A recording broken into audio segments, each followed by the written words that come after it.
జగన్మోహన్ రెడ్డి ప్రభుత్వం ఏదైతే పోలీసు వ్యవస్థని గత 5 సంవత్సరాలుగా దుర్వినియోగం చేస్తూ ప్రతిపక్ష పార్టీల మీద, ప్రతిపక్ష పార్టీ నాయకుల మీద, మాజీ ముఖ్యమంత్రి మీద, అలాగే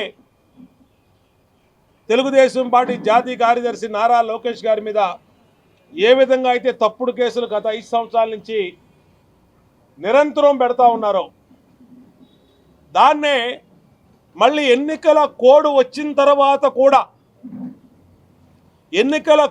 తర్వాత అధికారులందరూ కూడా ఎన్నికల కోడ్ కమిషన్ గారి పరిధిలోకి వెళ్ళిపోతారు. కానీ ఇక్కడ ఏ రాష్ట్రంలో జరిగినటువంటి వింత పోకడ ఆంధ్రప్రదేశ్ రాష్ట్రంలో జరుగుతూ ఉంది. దీని మీద ఎన్నికల కమిషనర్ గారు కూడా దృష్టి పెట్టాలి.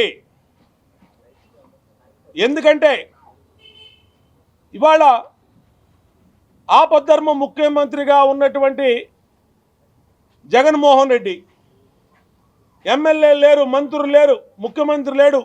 కంప్లీట్గా ఎలక్షన్ కోడ్లోకి, నిబంధనలోకి రాష్ట్రంలో అన్ని వ్యవస్థలు వచ్చిన తర్వాత కూడా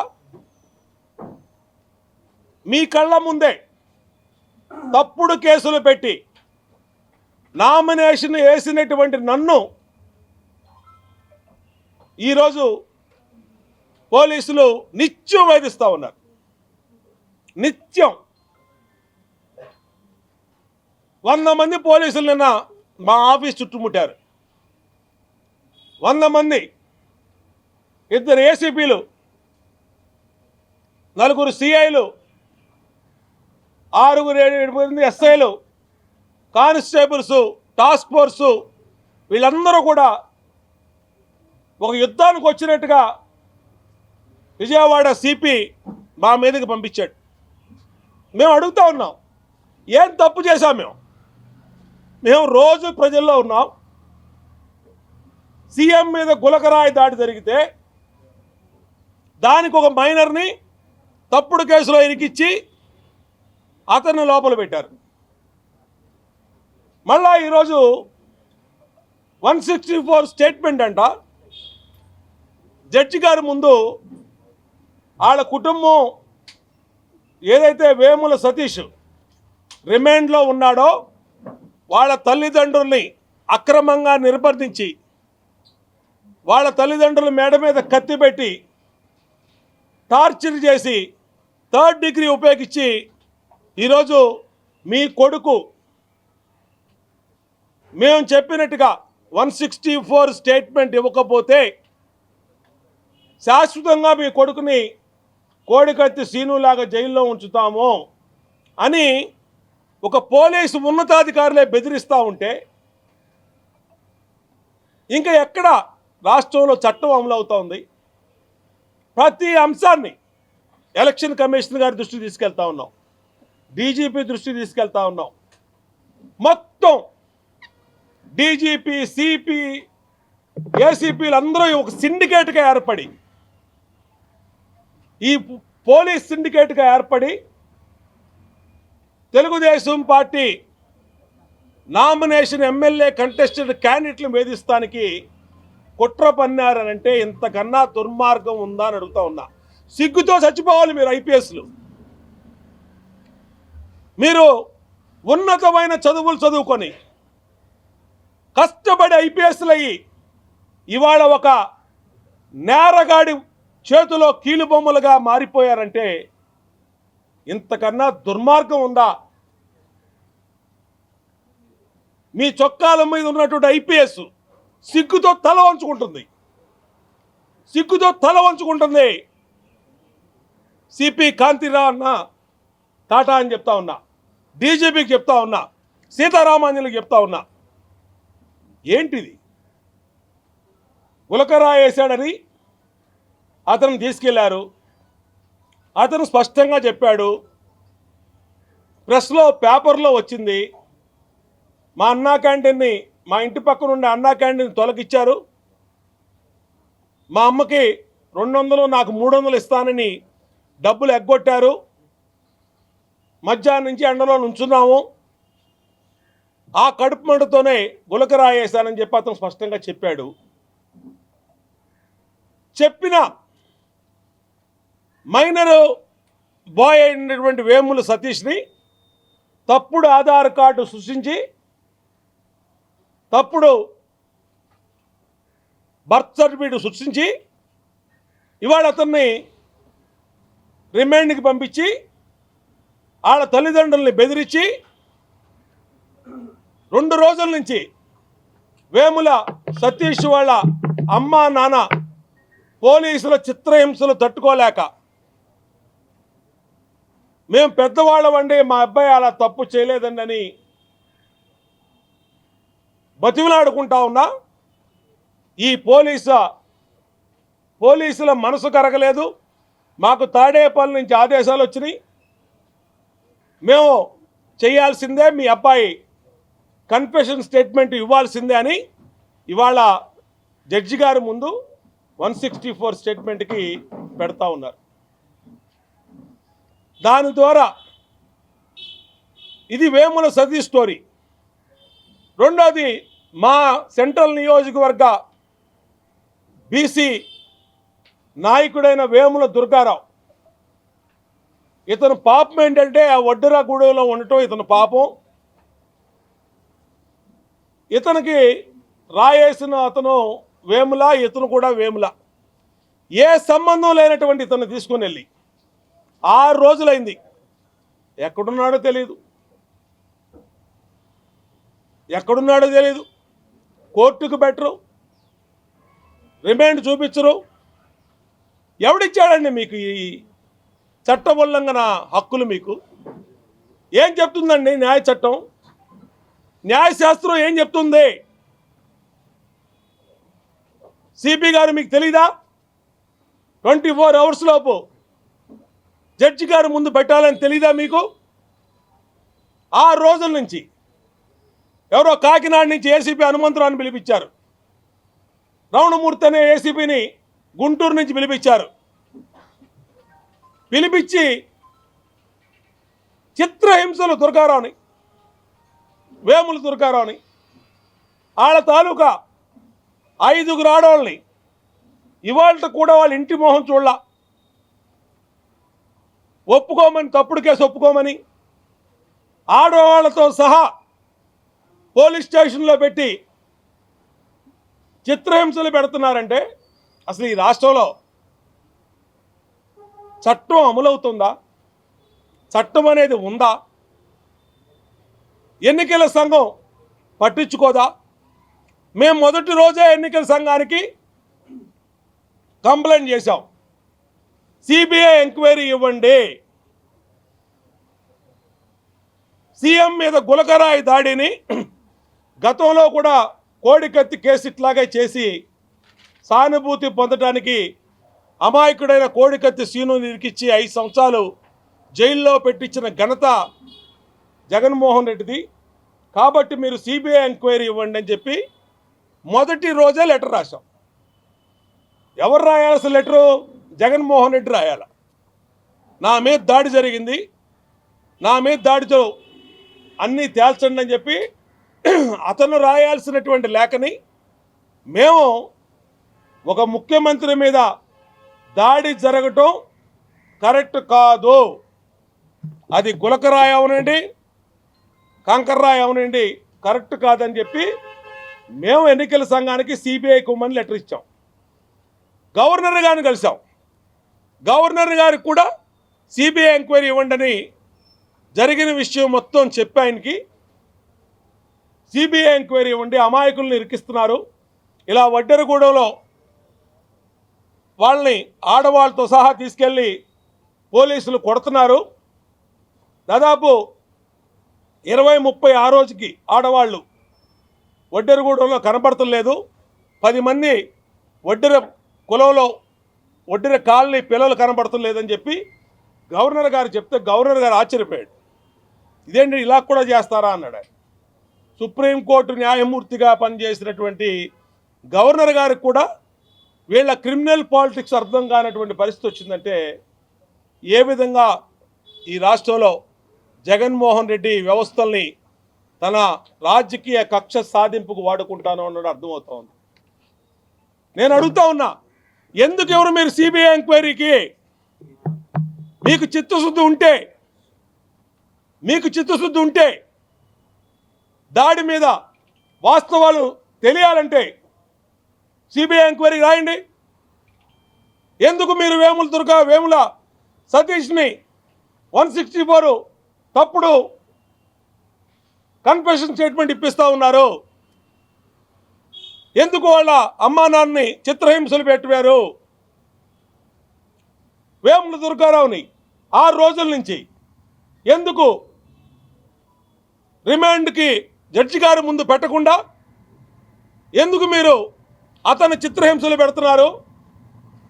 ఆయన తాలూకా 5 ఆడవాళ్ళని ఈరోజు కూడా, ఈ నిమిషానికి కూడా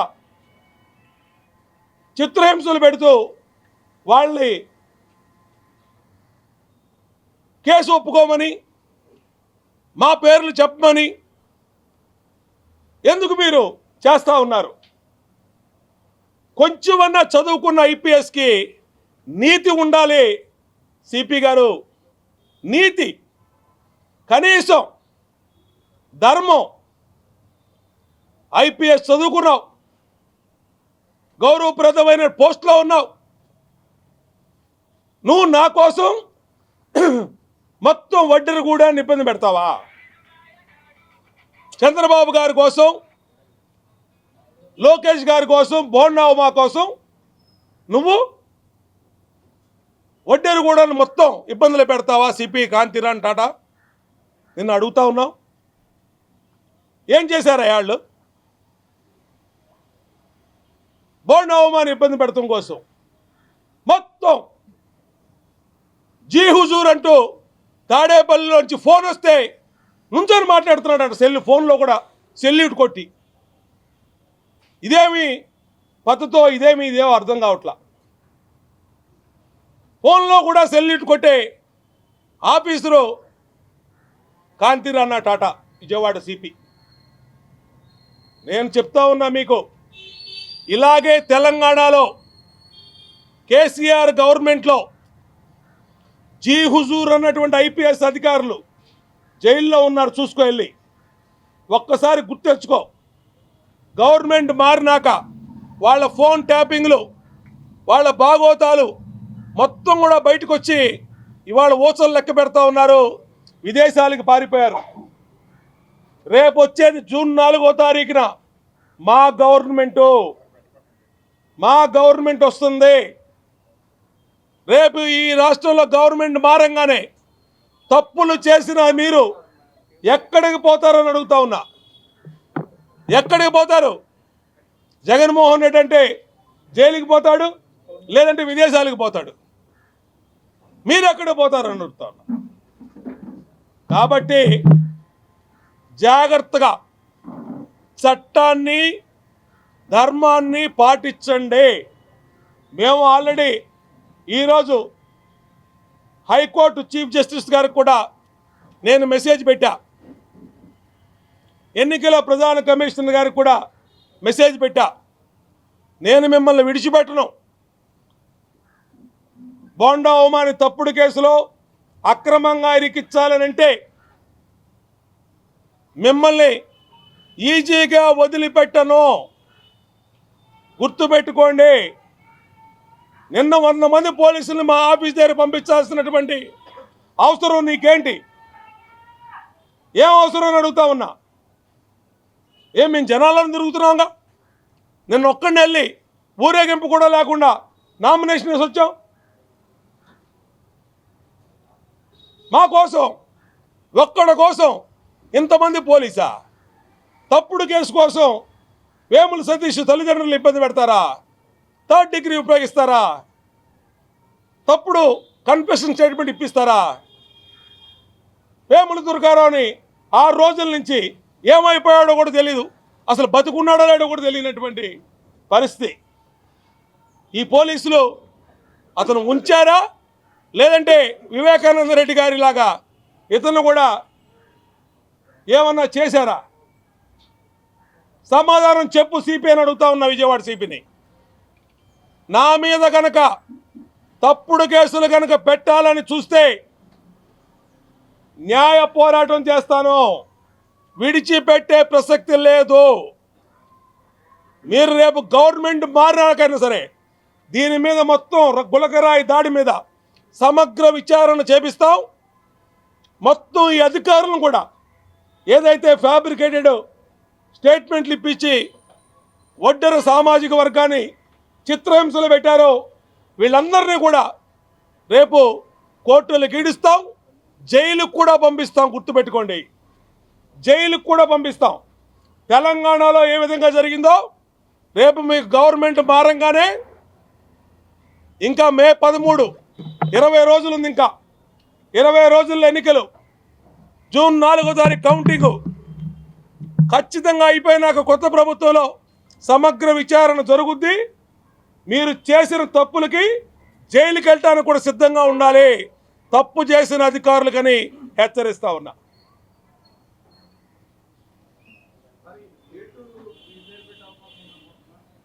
ఇది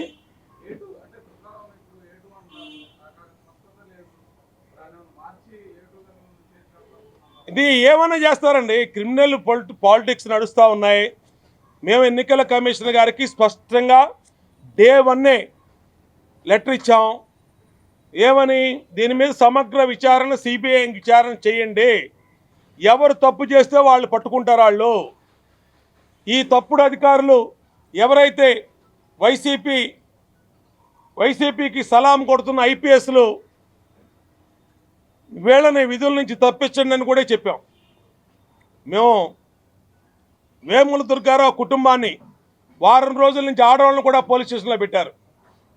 48 గంటల నుంచి వేముల సతీష్ తల్లిదండ్రుల్ని చిత్రహింసలు గురి చేసి ఇవాళ 164 స్టేట్మెంట్ ఇప్పిస్తూ ఉన్నారు. కాబట్టి ఏమి జరుగుతుందా అనేది పోలీసులకే తెలియాలి. నేను మీడియా ద్వారా విజయవాడ సిపికి, డీజీపీకి, ఇంటెలిజెన్స్ చీఫ్కి హెచ్చరిస్తూ ఉన్నా. అనవసరంగా కనుక మీరు తప్పుడు కేసుల్లో మమ్మల్ని ఇరికించాలని చూస్తే మీకు హైదరాబాదు పోలీసుల గతే పట్టుద్ది. ఖచ్చితంగా ఓసలు లెక్క పెట్టిస్తాం మిమ్మల్ని.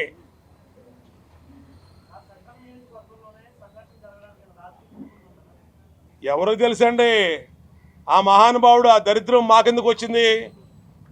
మా నియోజకవర్గం రావడం ఏంటి, ఆడెవడో గులకరాయి వేయడం ఏంటి, ఆ గులకరాయి ఈడి తగలడం ఏంటి? దీన్ని మా ఇంటి ముందు ప్రచారానికి వెళ్లకుండా మా ఇంటి ముందు 100 మంది పోలీసులు పెడతాం ఏంటి? ఇదంతా ఏమి నాటకం? ఒక అభ్యర్థి నామినేషన్ వేసిన అభ్యర్థిని ఈ విధంగా నామినేషన్ వేసింది ఏంటండి? ఎన్నికల ప్రక్రియ అపహాస్యం చేస్తూ ఉన్నారు. ఇక్కడ ఎన్నికల ప్రక్రియని ఒక పార్సులాగా చేస్తూ ఉన్నారు.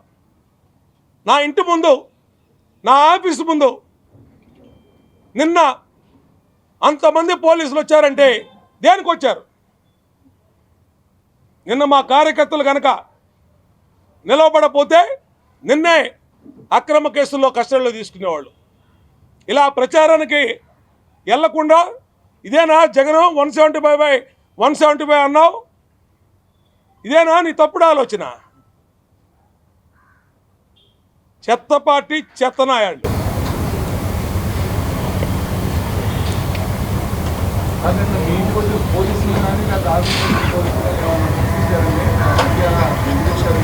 నా దగ్గరకు కూడా రాలేదు వాళ్ళు.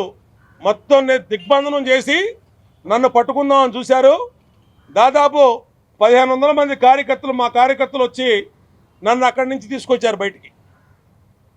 అదే మా కార్యకర్తలు అండగా లేకపోతే ఖచ్చితంగా ప్రశ్నించేవాళ్ళు, కస్టడీలో తీసుకునేవాళ్ళు, ఇంకోటి చేసేవాళ్ళు. ఏం చెప్పగలమండి? ఇప్పుడు నేను వచ్చింది దేనికి? నాతో కబుర్లు చెప్పడానికి వచ్చారు వీళ్ళు. 100 మంది పోలీసులు. టాస్క్ ఫోర్స్ ఏసీపీ అంట, అతను నార్త్ ఏసీపీ అంట, టాస్క్ ఫోర్స్ సిఏ అంట, టాస్క్ ఫోర్స్ ఎస్ఐలు అంట, కానిస్టేబుల్స్ అంట. వీళ్ళందరూ దేనికి వచ్చారు? కస్టడీ తీసుకుందామని వచ్చారు.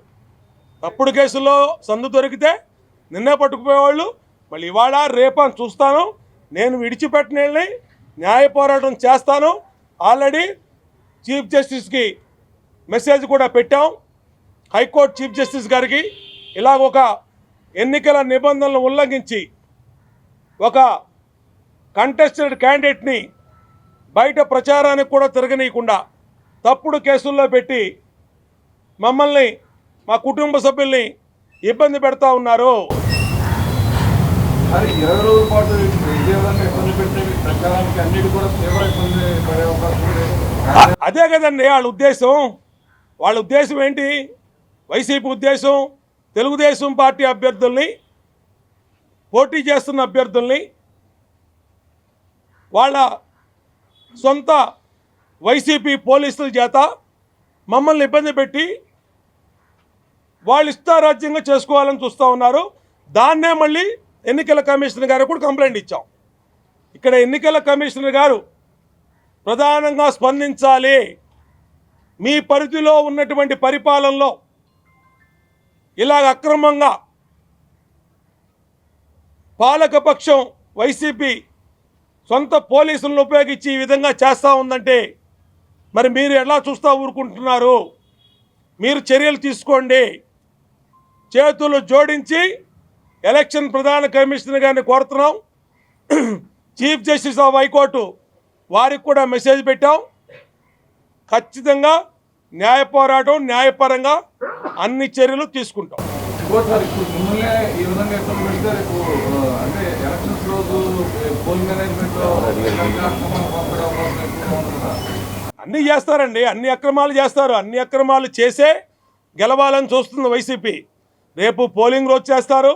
ఇవాళ కనుక ఎన్నికల ప్రధాన సంఘం చర్యలు తీసుకోకపోతే, ఇదే పోలీస్ అధికారులను కొనసాగించితే రేపు ఎన్నికలు సరిగ్గా సజావుగా జరగవు.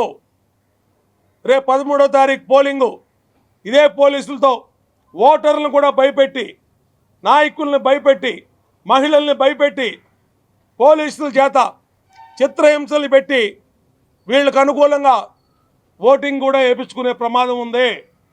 దానికనే ఎన్నికల ప్రధాన కమిషనర్ గారిని మేము విజ్ఞప్తి చేస్తున్నాం. సెంట్రల్ ఎలక్షన్ కమిషన్ కూడా మెయిల్ ఇస్తున్నాం. ఢిల్లీలో మా ఎంపీలు కనకమేడ రవీంద్ర కుమార్ గారు వాళ్ళు కూడా అపాయింట్మెంట్ అడిగారు. అపాయింట్మెంట్ ఇస్తే ఢిల్లీలో కేంద్ర ఎన్నికల కమిషనర్ గారిని కూడా కలుస్తాం.